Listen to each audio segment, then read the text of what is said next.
You're listening to the AFTERBUZZ TV network, now the largest new media platform on the web, and your #1 source for after-show entertainment. Very good, Dean Johnson.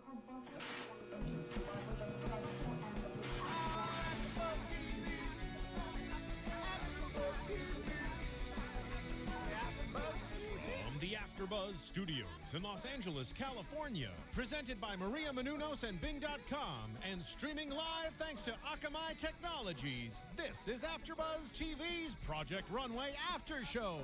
We'll break down tonight's episode and get you all the latest news and gossip. If you'd like to buzz in on tonight's show, you can buzz us at 424-256-1729.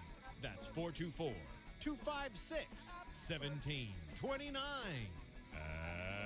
And now, another post-game wrap-up show for your favorite TV show. It's AFTERBUZZ TV's Project Runway After Show.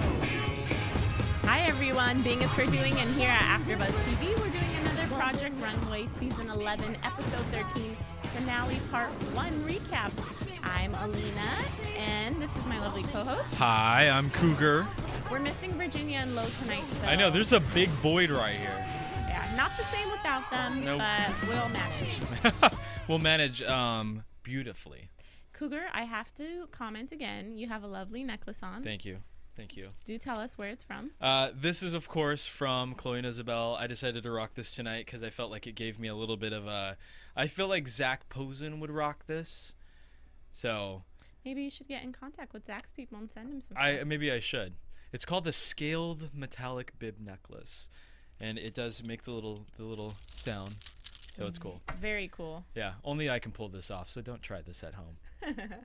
All right, let's get right into the finale. We start with the challenge, and we have the 4 designers that are left: Patricia, Stanley, Michelle, and Daniel. And we see Heidi and Tim come out. Heidi was wearing a really casual outfit, which was super refreshing. Cash, right.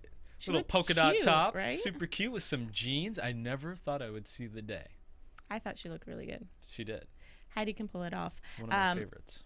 So Heidi and Tim come out, and of course they're giving them their final challenge, which is to create a collection, 12 pieces, $10,000, and about 4 months to create. Yeah, they had to do 12 pieces for the fall, 10K. We see them like right after this, 4 months later. Wow. So they get to go to their hometowns. So each goes to their hometown, and this is the episode where Tim goes and visits everybody. And before we get into that, I wanted to talk about how you were mentioning some logistics. 10,000 is a lot, huh, for a collection?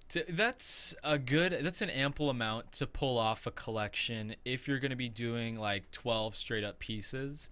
I guess misspeak a little bit, because I think like 10 to 15 is a good amount for like an amateur collection. You could do an entire season, especially like spring, for like 5K depending on the fabrics, but you know, I think that they got a lot of money, which we see, you know, they definitely play with leathers and quilting and a lot of different fabrics that they probably wouldn't be able to do, you know, on their own, perhaps normally, with that kind of money. What I was wondering going into this episode after they gave the challenge is what was going to make this team centric. And I feel like the last few episodes, you know, the team thing, when it first came up this season, I was like, okay, this is interesting. And then it kind of got old. And now it's just like, they really just kind of like forgot about the whole team thing. They abandoned it, and they've just been doing the same. You know, the team element is bringing in helpers for you. That's kind of disappointing. It is disappointing. I think the whole idea of doing teams was disappointing in general. The season was kind of blah. Yeah. And it's hard to get it to work, you know, on a show like this. Right. It's one thing if you're a design team to begin with, you know. Yeah. To name, you know, the famous ones: Dolce & Gabbana, Proenza, Schooler. What else? Who are the girls? Who did the Rodarte, the sisters? Yeah, Mary-Kate and Ashley Ellison. I was trying to think about other ones. And Elizabeth and James. Elizabeth. That's Mary-Kate and Ashley. Yeah, I like Honey from Dean and DeLuca. Really? Yeah, that doesn't have us to do with anything, but they're two names that, you know, whatever. Anyhow, I thought it fell short, and yeah, you're right. there's nothing to do with teams this episode and the last couple. Right. I mean, the helpers have been coming on every past season, so it's not anything new. Nothing new. Wait, if you're gonna innovate, you got to go all the way. That's the reason I brought that up, because you can't just tease us with something and then fall short. Make the whole season team season or whatever, and then really do nothing. I think actually in these last few episodes, having a team element, an actual team element, would have made it more exciting, because they would have been at each other's throats to get on that runway for Mercedes-Benz Fashion Week. Yeah, and it would have been something different. Way more dramatic, and they would have maybe even pushed each other to do a little bit more than they did in this episode, which we'll get to. We will. We digress. All right, let's talk about their hometowns and Tim's visits. We start with Patricia, and she lives in a surreal world. Literally in New Mexico. Like a painting. I believe it's a reservation, with all due respect. I don't know. But it looks like it. It's like little Pueblo. What do you call that? Yeah. Pueblo style, Santa Fe style Pueblos. It was like the mansion of Pueblos. Like, I've got to say that. And Patricia's studio was out of control. Like, she had space. Like, these people, her family is G'd out in Native American terms. I don't know what you call that out. They're like feathered out. Like, I'm not quite sure. But it was interesting to see Tim in these little huts or homes and climbing the ladder to get there. It was cute. I didn't want Tim to break a hip. I know. I was a little worried about him. It was a little risky. It was an endearing part of the episode, because Tim meets the family, is kissing people on the cheeks, and like eating the exotic Native American foods. He sits down for dinner, and then there's a prayer. That was like, I felt like that was almost awkward. But then, he's like, eating these native delicacies, and I hope that he loved it. He seemed to be having a good time. Yeah, Tim, so he's fine. But it was interesting. Her whole family is so emotional. Right. Even at the end, when Tim is ready to walk away with Patricia to see her collection, her and the mom start sobbing, and Tim's like, whoa, this is a happy moment. Like, calm down. Right. What's going on? I know, and I think we saw that of Patricia during the season, especially as it went on, man. The tears started rolling, and now I get it. Emotional season, right? Yeah. Emotional season, because they all suck. Like, there's so many people that sucked on this season that they were just crying because they were getting like laced into by Zach and and Heidi and Nina. Yeah. There were a reason for those tears. So Tim critiques Patricia's work, and he doesn't hate it necessarily, but he does tell her that her textiles look too literal. They look too literal, and it looks like student work. Crafty, he said. Crafty, and I loved her face. This is actually the first time when they did Patricia's voiceover where she talks about taking criticism. Like, I need to take criticism to grow. Where I really remember Patricia from the season being like defensive and, don't tell me what to do with my craft and my textiles. But it was refreshing and smart, because we see, eventually we'll talk about it, it helped her. But the craftiness we've mentioned throughout the season. Yeah. Her stuff is borderline crafty. Yeah, she's an artist. But when we looked at her, when they were in her studio and we saw like her sketches and stuff laid out, I was like, yeah, that looks like Native American elementary school going on. It like was so literal. Cave paintings with like rainbow colors and stuff. So super literal. She said her inspiration were trees and like natural elements like horsehair and things like that. All right, cool. Do something new. Like, I love that she's bringing in the Native American background, because people aren't rocking native gear per se. And I think if she's a fashion designer on the runway at Fashion Week, she can actually really bring a voice to her community and to her tribe. So I was a little excited to see her push her limits. Yeah. Let's move on to Michelle. She's in Portland, Oregon. I thought she had a really nice place and a great studio too, right? Well, she had a pretty sweet place. I don't know if they were all just gathered at mom and dad's house. She was like, I'm so happy to be at home with my boo and my family. And I did not expect her to say boo, but whatever. Her studio was this little it was a little room that seemed to be like kind of made up like just walls that were put up. It was tiny. It was. It was pretty small, and it was like a room in some other big space. So I don't know if it's like some rented shared space that she uses, but what I got from this like little montage of being at home was I was so surprised that Tim admitted, or he made up, that he fought to keep Michelle on the show. And I was surprised to hear that too. So surprised. I didn't know that Tim really had that much influence. He was like, every time you were on the chopping block, I was like, no. I fought for you. I fought for you. So I thought that was cool because, as I've said the last couple episodes, Michelle has come out to be my favorite in terms of design aesthetic and like the possibility of her maybe winning it all. What did you think about her designs and what she presented to Tim? I thought it was really unique. I thought it had that high fashion element to it. I like the whole theme, the wolf theme, the loyal, loving pack animals, and her literal theme, or her specific theme was a female wolf hunting lone wolf. Yeah.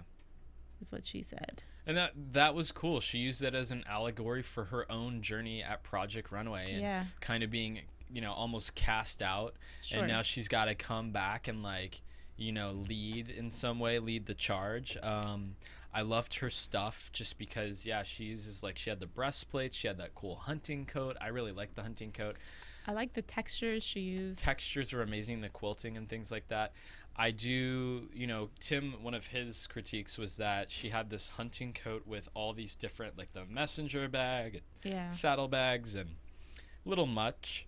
That's my only concern with Michelle's stuff is there was so many accessories. There was so much going on that I couldn't even appreciate the detail of her fabric or like the beautiful coat, because there was like, how many bags am I looking at? 3 on there. Too much. Yeah, too much. And I get her theme and her idea, but too much. I could dig it if I visualize it without the bags and just the hardware. Yeah. Cool. Yeah, exactly. But interesting. Tim loved her from the beginning, and we find that out. She's freaking out. She feels like she's only a 10th of the way done. I was a little worried about her. Daniel. All right, I don't even want to talk about anything besides his Prince hairdo. We could spend the rest of the time tonight talking about Daniel's hair. How fabulous did he look? Right, with the opens the door, and he's got like the Jerry curl that I think my dad had in 1982. He had the Purple Rain Prince Jerry Oh yeah, curl. and I felt like it was about to drip some like special lotion out of it or something. Curl juice. Soul Glow or something. It was so awesome. Oh my God. I have a newfound respect for him. Curly hair, and of course, Tim, the first thing he says is like, it's like a chia pet. Yeah, look at your hair. It's like a chia pet. Yeah. I was like, oh man, get out of town. I know.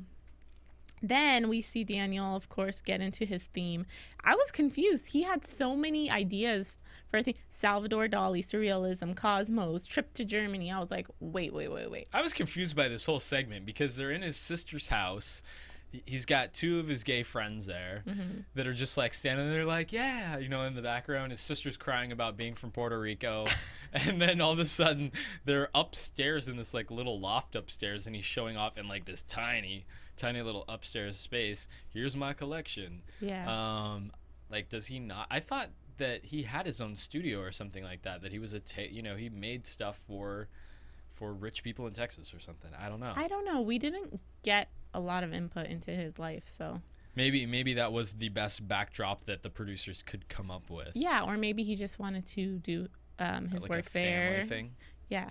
So what did you think? Yeah, he had crazy inspiration, nebulas and Germany and I thought he could get lost with all of that. I mean, I don't see how it's cohesive. I did like that he was using black. I like the jackets that I saw, the leather detail. So I think it had potential. Right. Just a little boring. Yeah, I do appreciate that he used the colors of the nebulas. So it wasn't so literal, like I'm going to make this weird like space gear. But he used the colors. That was cool. He had a stunning jacket in there. This molded leather jacket that he said he molded by heating the leather up in the sun. I'm like, wow, that's okay, cool. I wouldn't even think to do that.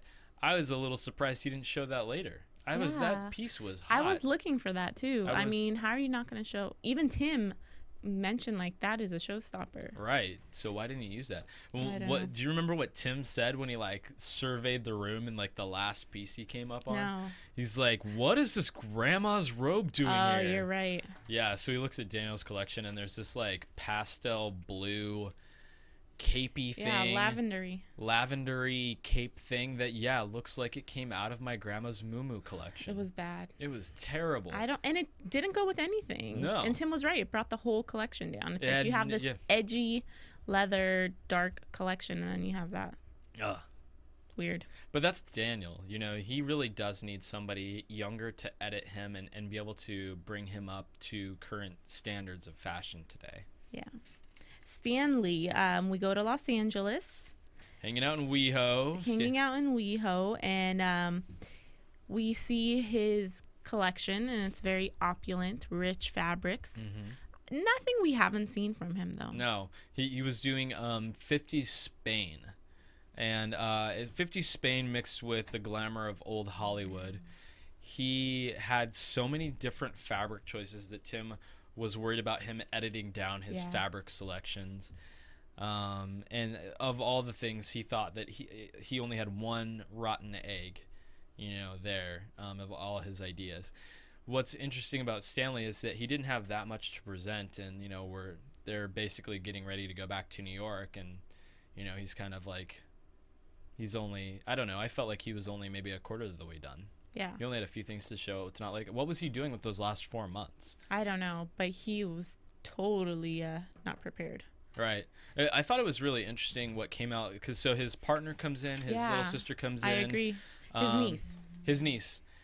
That two things that really were shocking, little bomb drops. One, this is Stanley's third attempt at trying to get on Project Runway. I was shocked at that too. I'm glad you mentioned that. Right. And then he almost didn't do it because his sister died last year and they were very close. So he was not going to do it. I was like, aw. That's sad. Maybe if they had told us that at the beginning of the season, I wouldn't think he's such a robot. Yeah. So. Maybe he's just emotionally messed up. Yeah, he's a little challenged. All right, before we get into the workroom, I want to remind everyone that we really, really love doing this show. We do it because we're fans and we truly enjoy watching it. So all of your support on iTunes, rating us, downloading, even commenting on YouTube really, really helps us out. That's why we can continue doing this show. And we have exciting news.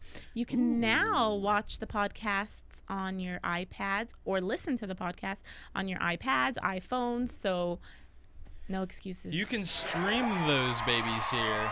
Yep. We've been getting so many awesome comments, both on iTunes and 5-star ratings, mega comments on our YouTube clips. So we got to thank you guys for really ramping up this season, giving us enjoyable things to read and comment on, and just keep the love coming. We love you guys. That's why we're here, for you, the fans, and because we're fans too. Yep, makes it fun. Thank you. All right, Workroom. They have a lot of work to do in general, especially Stanley. We see the designers come back to New York. They have this fly penthouse. Wow, that view. Daniel comes in wearing a big ass pink and fur coat. Stanley comes with the big hat. They're all very. He looked like a G2, a pimp. He came in with that black. I expected a big feather to be coming out of his hat. They looked fly. They had a swagger. Swaggy. Straight pimp. And then they're popping bottles. They're drinking some Moe and Shambom. Did you see that Saturday Night Live with Justin Timberlake? Oh man. Okay. Well, some of you would know that out there. But yeah, they're drinking Moe and Shandon, and they're all getting ready. They've got one night before. They've got a little note there for them. One night to relax, and then it's to the workroom. Popping bottles. All right. So we go into the workroom and everybody's pretty set. Mm-hmm. Everyone has alterations and things to add and to edit. Besides Stanley, he basically has patterns that he brought and loose fabric. What the hell? They only have one day to finish these looks, and they've got to pick 3 looks that are gonna, kind of present their line. They're gonna represent their line. He brought a bolt of fabric that he had not even made into anything yet, and especially Michelle. Michelle had a lot of sound bites concerning Stanley, like, what the hell is he doing? Yeah. What is he doing? All the designers, I think, had a little soundbite right there, kind of bagging on each other. Daniel was bagging on somebody, Michelle was bagging on somebody. Sure. Patricia's like, I don't think that what they're doing is gonna work, so. We see this every episode. Right. But you know what? I have to agree. Stanley's always been the last minute type of guy, but I'm so shocked Last minute. that he would leave something like this, this huge. Right. For And last when they minute. went to Los Angeles, he's like, I've been working nonstop, and he had all these like, his space looked like he'd been working hard, but Maybe he's just a procrastinator, or he's one of those people who edits, and Well, and when you do a collection that's like 12 to 15 looks for runway, you have like, most designers are going to have like 30, 40 sketches that they have to edit down to get those 12 that are ripe for runway. I think it was dangerous. I want to know what happened in those 4 months. Did we just send off these 4 designers with 10K? That's, very dangerous not to give them how you put together a runway show. What are the things, did they have a little manual that says, in order to edit down your looks, this is the types of things you should be doing for a runway? Or did they just think that they would know because they should be watching Project Runway and other runway shows? I don't know. All right, so you already mentioned 3 looks they have to edit 3 looks that represent the collection. They have 1 day, and of course, to bring in the team element. We see old contestants come back to help them. Stanley gets Richard, sucks. Daniel sucky. and Samantha, Patricia and Liana, who's pregnant. Whoa, okay, yeah, I wrote that in huge letters across my notepad. Liana is pregnant. That means she had to have been pregnant on the show. 4 months. She didn't look like she wasn't that far along. No. Because they don't get to see anybody, so either she was doing one of the help guys. There wasn't how rumors spread. I know, this is how rumors spread, but there was no real guy. I don't know, is it Benjamin's baby? Was it Joe's baby? I don't know. But I think she probably just went home, had herself a little fun on the break, comes back wearing all black and pregnant. I know. Dun, dun, dun. Dun, dun, dun. And BFFs Michelle and Amanda. Can we talk about Amanda's hair for a second? What'd you think? She had the ombre from hell. Like, she went super dark and then had this, like, raccoon ombre going on. Yeah, I'm so over the ombre anyways. Yeah, I'm over the ombre, but I'm also, that doesn't even fit her personality. She's way too boring for that hairdo. Maybe she wanted to change it up. She's trying to be like her brother. She's trying to be cool. All right, Michelle, we see her captivating look, as Tim calls it. Captivating. And he loves the wolf sweater, but he is concerned about the hardware going too far. We already mentioned that too. Right. Yeah, maybe that was just me thinking ahead to the workroom. He didn't actually have too many. He liked her stuff. He was ready to, it's good. The pieces that she picked were strong pieces. I really like that wolf textile that she came up with. That was great. And I can't wait to talk about how that came into play a little bit later. Yes. And I also thought it was interesting that all these designers had issues with fit. Her and Daniel. Daniel's stuff seems small. How? That thing that he made looked tiny. Yeah. And he said it was a size 2, and he's like, oh, it's just because the mannequin's big.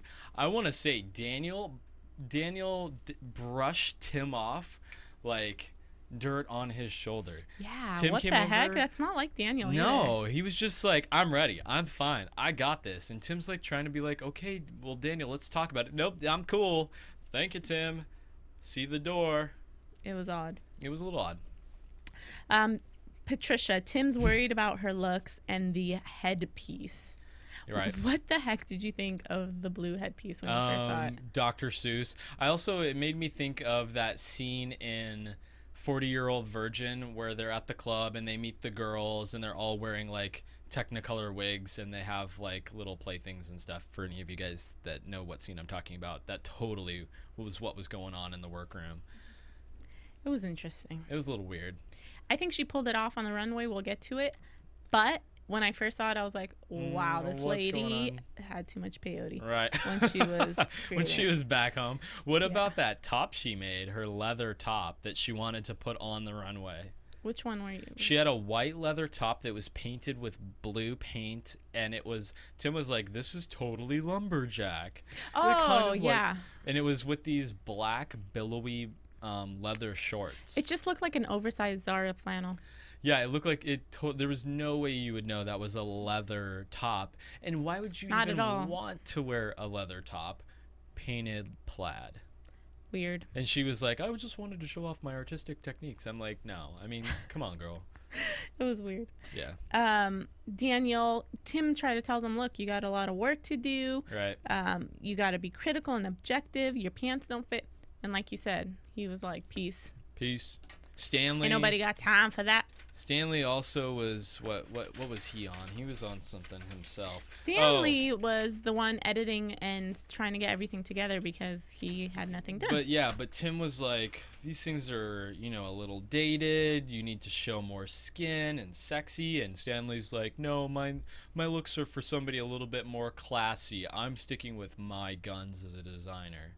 So he also, I hate it when they get to this point in the show where they just start brushing off like Tim's looks or the critiques on the runway. Like, you're amateurs trying to make it into the majors. You need to, bow down and be a little bit more Bow humble. down. Have you not watched Project Runway? Right. It always bites you in the ass. It when you always don't, bites you in the ass. when you don't listen to Tim. I know. He knows what he's talking about. Every single time And it we bites. see that because who are the two people who struggle on the runway? The ones he criticized. Right. Exactly. So then, Then he just says, okay, you've got an hour left. It kind of cuts through. They go to 6 a.m. day of runway. Yeah, let's get to the runway. We might as well. Yeah, we can skip the 6 a.m. part. Nothing really incredible happened that morning. They did some hair and makeup. The runway started off with Stanley. I thought the leather jacket over the cute little cocktail dress was really cute. I thought it was a polished look. I liked it. I wasn't in love with the gold dress, but I also like the little bolero textured jacket with the raw silk pants. Right. I thought it was cute. You mentioned it looked very Ann Taylor. Right. And that you traumatized me because you're right, it did, and it looked very commercial. I don't know how high fashion it was. No, it wasn't. Boring. Nothing that he presented was high fashion. He had a cool jacket on a boring dress. He had the gold dress that, like you said, didn't do much for you. I wrote down meh. Like, meh, like whatever. And then his first look, which was the pants with the jacket, was very classy, older, so Ann Taylor. Like, you could walk that in and put it on a mannequin in her store. Nobody would know like it wasn't supposed to be there. That's not runway. No. Patricia, I hated the first dress. It had a black top and a silver detailing, and the skirt was like a scarfy. Was that the first dress? Yeah. No. It was a scarfy dress. No. Oh, yeah. It was the native eagle feather dress. You're right. Yeah, so I didn't love it. Too much going on. I couldn't even appreciate the fabric. You couldn't. And I liked it when so back in the workroom, when Tim told her to, like, get rid of the lumberjack thing, Layana pulled out the dress that was native eagle feather print. And I thought I was excited for a minute, but then the way that she draped it and put the black top with it, it kind of like scrunched it down. You couldn't even tell that there was a feather detail to it. It just looked like black lines, kind of making this weird cascading shape around the model. So she completely lost what she was going for. Yeah. It didn't work. I feel like Zach Posen right now. I think because I said that at the beginning of the episode, I'm getting really critical like Zach and like emotional. We need it. Yeah. We need it. Sorry. I like it. Thanks. All right. Anyways, I always wanted to be Zach's friend, so it works. All right. I'll take you. Cool. Then she did the horsehair cape with I leather like pants. that. And I thought I was going to hate that when I initially saw it in her studio. I was like, wow, lady, you're crazy. Right. What the hell's with the horsehair? It looked really good coming down the runway. Yeah, it was pretty cool. I totally see Heidi wearing it. Heidi, yeah. Edgy, modern. With some sort of like really modern, I think like hat. Like, I don't know. I see it like a slick pony. Or a slick pony. Leather pants. Smoking a cigarette? Was that what this was? No. Oh. I don't know. I was just funny. And then the last one was the baby blue dress and the headpiece. I hated it when I initially saw it. I didn't hate it coming down the runway. Zach and Heidi's face when that came down the runway was amazing. That was better than the dress. Their faces were like lit up, like they couldn't even. I don't know if they were containing a laugh, containing a giggle, but both of their faces were stretched out in this like funky smile. Like I wanted to know, what are they thinking right now? They were pleased. Were they pleased? I think so. Okay. Daniel, all right. I like the jacket. This was his super tight jacket. Super tight jacket. It became like a peplum jacket. And he didn't mention to Tim that this was to remain open. I thought when it was on the mannequin that there wasn't going to be a cutout. The jacket was going to completely close. Oh, all the way up, yeah. Yeah. But it was fine. It worked. It was sexy. I didn't love the crop leather pants. Kind of cheapened it to me. Right. The second look was all right. Nothing special. And the sexy black dress, pretty, but all forgettable. All forgettable. And they actually, like, I don't understand this at all because Tim traveled to Austin, Texas. He critiqued his stuff. He had these red pants that Tim's like, put a tuxedo stripe on those, and it could have been super hot. I didn't even see those in the workroom. Yeah, I didn't. I didn't see that awesome jacket that he did with the molded leather. Again, why don't you use that? I don't know why he didn't use that jacket. He totally screwed himself this episode. He dropped the ball. He dropped the ball big time. Who was the last? Michelle. I really appreciate her wolf sweater with the unique textile, the wolf textile. Right. And I love that it wasn't literal. Thank God she didn't have.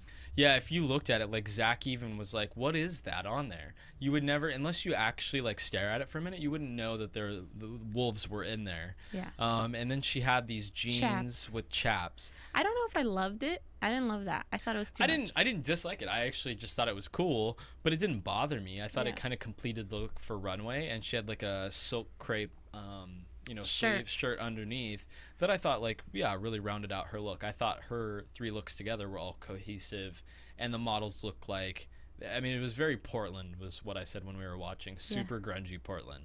Yeah, I agree. Second look, I thought there was a little too much going on, and I couldn't appreciate what she had done. She had a quilted breastplate. Yeah. Crushed silk dress. And like a neoprene skirt. It was so much. I couldn't even describe that for you. It looked like a dress. It looked like one piece. Mm-hmm. But you could tell it was layered. I liked it. I thought it was visually interesting, but I think that, commercially, too many different elements. I don't think commercially she'd be selling the breastplate. I think like if you lost the breastplate, maybe a couple things. I don't think that they should be designing for commercial for New York Fashion Week anyways, not at all. Because that's not what's going to be in stores. Exactly. Even if they wanted to translate it to stores. No, so I really liked everything. I think that the things that she does add to her pieces really make it a runway show that's interesting. Yes. And the third look was the coat, the black coat with the great texture. Love that. Still, again, I don't know about all the accessories hanging off. However, I still appreciate it. Yeah, it was cool. It was fine. It was the same thing we saw in Portland, and except I think she had a third. We didn't see three of them earlier. Now she had 3 bags on there. Interesting. Yep. All right, and we get down to the nitty gritty. You called it and said that it's going to be one of the guys out, and those were the bottom 2, Daniel and Stanley. Surprise, surprise. Michelle's the first to get picked to go to New York Fashion Week. She gets a thumbs up. Now, I got to say about Michelle, there's a woman that usually sits, well, actually, it's Lo, and then Virginia sits next to you. Virginia was obsessed with Joe when he was on the show. I don't know if you guys remember the weird kind of creepy guy that you wouldn't want around kids. Cat guy. That made the cat sweater. Apparently, Michelle called Joe, sent her wolf pattern, and he made it on some like badass knitting machine that he has, and so she credited him as part of like why her look was so successful. Yeah. So I just wanted to say, Virginia, I hope you're watching us at home. I'm sure you are. And if you missed the episode tonight, you missed out on a little Joe show. They showed Joe on with his like weird Christmas sweater for a split second. But yeah, Michelle is saved. She goes back, starts crying in the back room, of course. Patricia is saved. Saved. What does she do? Go back, and then she hugs Michelle, and they both start crying. Yep, lots of tears. Yeah. And then it's between Daniel and Stanley. I knew this I one. could have left them both. I could have said both of you go home. But we knew they're going to choose Stanley. They've always knew it, thought yeah. he's more talented. So they choose Stanley, Right. and goodbye, Daniel. Shocking, he doesn't cry. What Yeah. the hell? He's cried all season. Cried all season, and then on this episode, it's like every time they did that little like confessional at the end, I feel like they cut him off right as he was about to cry in every confessional. He's so funny. I'm just so proud of myself for making it here, and then cut. Like, he did not shed a tear. I really love the fabrics that I picked out. Cut. Yeah. True. All right, so bye, Daniel. We'll miss you. He was quite the character. Right. But we have the top 3, Stanley, Michelle, and Patricia, going to Fashion Week. I can't wait to see what these ladies have. We have to give like a prediction. So we don't have news, guys. No, if in case you guys forgot, because we haven't talked about this news for a long time. Not really news, not new news. Michael Kors is back for the last episode. Michael Kors is back for the finale. Reminder. Michael Kors versus Zach Posen. Dun, dun, dun. Bum, bum, bum. It's worth watching just for that. Heck yeah. So let's do predictions. Yeah, you call it. Who do you think? This is going to be hard. And I want to say Stanley, but I think Michelle's going to take it. I am with you all the way. Michelle is going to take the cake. Stanley's too boring. And Patricia, too much Dr. Seuss. And Tina Turner. Tina Turner Smurf, I think is what Zach called it. I think Patricia is way too far off and artsy. Stanley's too commercial. Michelle's right in that niche. Yeah, that's a good way of putting it. She's in the lane. She's in their lane. Cool. All right, we'll see. All right. Great Thanks. episode. Yep. Thanks, everyone, for joining us. And we'll be back next week with the finale. You can follow me on Twitter @_Alina, ALINA23. And you can follow me on Twitter and Instagram @CougarTweets. From Bing.com, executive producers Maria Menounos, Kevin Undergaro, Phil Svitek, and the entire AfterBuzz TV staff, we would like to thank you for listening to the AfterBuzz TV network. To watch or listen to other after shows and post comments or questions, be sure to visit AfterBuzzTV.com. I'm Sir Richard Wentworth, and this has been a presentation of AfterBuzz TV. Buzz you later. The views expressed herein are those of the hosts only and do not necessarily reflect the views of AfterBuzz TV or its owners or principals.